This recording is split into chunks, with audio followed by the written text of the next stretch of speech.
What's up guys, and welcome to Hansween Day 23, which is 31 tutorials in the month of October, meaning a new video every day.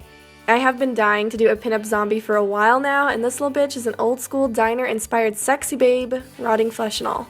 Before we get started, I throw a shit ton of techniques at you guys this tutorial. This is just because I want everyone to be able to take bits and pieces from it and make this their own. If you don't have all the products, that's okay. With that being said, all product details will be listed down below as usual, and let's do it. Alright, for this tutorial, we have a little bit of prep work. First up is some latex molds that we're gonna make ourselves with some Model Magic. Fucking love Model Magic. I make a large pancake shape that I can then just use to sculpt out the gums. I'm just using this little spatula to first create exactly where I want the gum lines to be, and then using the bottom of a brush handle to sculpt it out just so it's a little more circular and round. What we're doing is creating a negative shape instead of trying to make the positive shape. So we want it to curve inwards because when we pull this mold out, the gums will protrude out where the root of the teeth would go into. I powdered this a bit and then poured latex into it, let that dry overnight, and pull it out and you got yourself a set of gums. Powder the shit out of this mold though, just so that the latex doesn't stick in on itself. Now for our gelatin boils. I did this, well, pretty similar in the Alice tutorial if you guys saw it. I had big old boils on my face. Taking two brush handles that are rounded at the ends and some Model Magic and pushing some just circular shapes into the Model Magic. Do these in small clusters. I tried to do a really big one and the gelatin didn't really pull out very well, so I would suggest doing small, or you could do what I did in the Alice tutorial and just work in large 1x1 pieces. Again, creating a negative shape, and then I poured in some Mehron 3D gel after powdering this quite a bit. Try to not pour in too much so it doesn't overflow the sides. Let that dry for a few hours at least. Powder them a lot. Pull out very slowly because you may rip it. I did rip a couple of the clusters, but even if you do, it's okay because once you adhere it to your face, you won't even tell anyways. We're starting by gluing our brows down with a washable glue stick. I do this in many of my videos, so I'll have one of those linked down below for full details.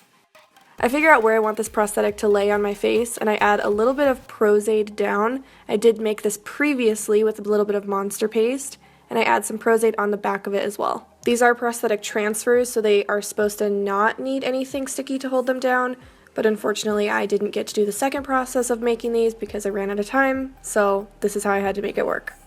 While the Prozaid is drying, I'm going to figure out where I want this other little prosthetic that I made. When the Prozaid is clear, it's ready to be put on. I also add a little bit where I'm going to have the latex gum mold that we made earlier. You could use any adhesive you like Spirit Gum, but you guys know, I fucking love my Prozaid. Put those down and smooth out the edges as much as possible. Same with the latex little gums. Put those down in the area that you want. And then add some little gummy gelatin areas around wherever you want it. I like to cluster them around the prosthetics that we already put down just to show that the skin is irritated, it's gross, it's super nasty all around these cuts that we made. Using cream paint now, I'm mixing up kind of a custom bright green color. I used some yellow, green, and white just so that it was super bright, and put this all over my face. More so not focusing too much on the prosthetics yet, just giving ourselves a general base. Mixing up some 3rd degree, which is a silicone compound. You mix a part A and part B together, and then some of that same cream paint, added a little bit of extra yellow so it'd be super bright. I use that right against the edges of all of the little pieces we already put down. I know I'm throwing so many different techniques at you guys and so many different products this tutorial, but I wanted to show you that you can do this with so many different ways. You could just pick one of these from this tutorial and run with it. To further blend out the edges, I dip my spatula in a tiny bit of 99% alcohol, just because we want this to blend into our skin as much as possible. I really love using this product to build up the skin and also to cover any harsh edges that we do have, and it also will keep it adhered in place. I build up around my nose and around where the rotting flesh of our gums would be showing. Anywhere that you want to hold, just build that up with a little bit of 3rd degree. You have about 10 or so minutes working time with this product before it gets too dry and you can't do it anymore, but it's also nice because if you work in small batches, you can just continue to layer and layer on top of each other to build up any skin that you want to. Using some alcohol paints, I paint the gums pink, and then go in with a little bit more of a red around the tops of the gums and between each gum line. Under the gums where our exposed mouth would be, I add a little bit of red, same in the nose, and darken around the edges just under that skin because that skin that we created would be casting a shadow downwards. Some of that same bloody red goes in these cuts and gashes. You don't have to use alcohol paints, you could use cream. Keeping the eye pretty simple for this, I'm just patting on Acidberry, which is a very bright green eyeshadow all over the lid, and then Midori just in the outer corners. It's pretty much like a natural smoky eye if our skin was green. Highlight the face with a little bit of white eyeshadow, a little bit onto the high points wherever they are sticking out. And I'm going in now with some green alcohol paint just to add dimension to all of the little crevices of the third degree that we put down the gelatin on top of the little bumps. Highlight the tops of the bumps just a little bit and the tops of any of the kind of jagged pieces of the skin because those would be protruding forward, so they would have a highlight on them. Adding all of these little highlights on top of your paint will help to just intensify the paint job too. Then you'll really see all the little holes and marks and rotting flesh that you made earlier. And just like we highlighted, we gotta add some shadow. Go in where the skin would recede downwards. This is in the wrinkles of the flesh. This is inside between each little gelatin bump that we made. Even tried to stick in a little bit of a contour on one side, but just a little bit. A good thing to remember is that prosthetics will bring it 3D, but the paint job will actually bring the look to life. Put a little bit of black eyeshadow around the perimeter of your face and under your jaw. And now to texture out the skin, right now I'm blood splattering a little bit. I'm using a dry brush and it's a little bit of water activated red body paint and splattering that, and then using a veining technique where you pull some little holes out of a sponge. I've used it in quite a few of these Hansween tutorials before, and I'm using blues and greens to add a lot of under the skin looking veins around.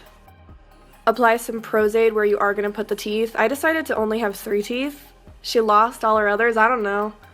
And while that's drying, I took advantage of the time and added a little bit of water-activated yellow paint. I know it looks green, but it is bright-ass yellow, just because I wanted this to be a little more on the neon side. When the Prozaid was dry, I did make these little teeth out of the Elymorph plastic, which is essentially polymorph plastic. I applied those and then painted those with a little bit of alcohol paint, and what do you know, I painted them yellow, because I just can't paint white teeth. I hate them.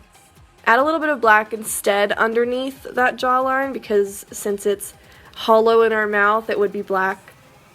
What would a pinup zombie be without her beautiful bright red lips? I'm using Jeffree Star's Redrum Velour liquid lipstick. It dries completely matte, so I'm just putting that all over, overlining a little bit, and smudging on one side, just a smidge.